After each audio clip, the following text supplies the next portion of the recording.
Today is day 12 of 30 days of core principles from the book of Proverbs, and today's core principle is self-control is greater than strength. Now Proverbs 16:32 says, whoever is slow to anger is better than the mighty, and he who rules his spirit than he who takes a city. Now another version of this reads, better to be patient than powerful, better to have self-control than conquer a city.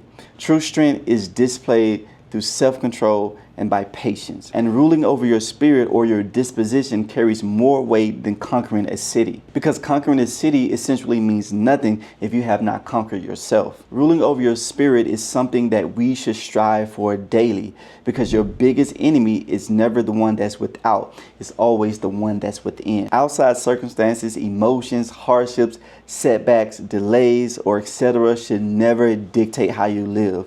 You should. I read this story about a pious man who once said to a king, "You are the servant of my servant." And essentially what he meant by that was, you are the slave of your evil inclinations while I am the master of them. A patient person who has rule over their spirit never allows their emotions to move them, especially in the heat of a moment. There are a lot of people who wish they could go back in time and change what they did or what they said because they had no rule over their spirit. Strive every day to take rule over your spirit. And I promise you, the small wins that you accumulate on a daily basis will determine the outcome when you face real war.